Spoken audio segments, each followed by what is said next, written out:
Kollegen, ich danke euch, dass ihr hier so eindrucksvoll demonstriert habt für die Einführung eines gesetzlichen Mindestlohns, wie wir das als Deutscher Gewerkschaftsbund, als Gewerkschaften im DGB fordern.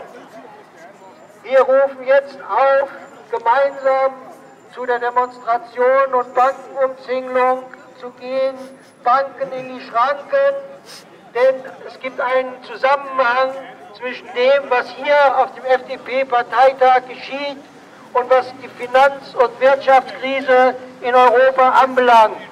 Denn diejenigen, die hier drinnen tagen, sind vordergründig mitverantwortlich für diese Finanz- und Wirtschaftskrise.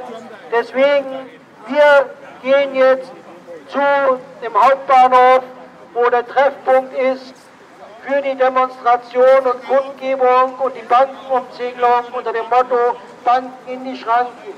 Der Deutsche Gewerkschaftsbund, Attac, Occupy, viele andere haben aufgerufen, heute hier in Frankfurt und Berlin zu demonstrieren. Wir treffen uns jetzt gleich am Hauptbahnhof mit den anderen hier, die gegen das Finanzkapital, gegen diese Finanz- und Wirtschaftslobby in Europa demonstrieren. Herzlichen Dank.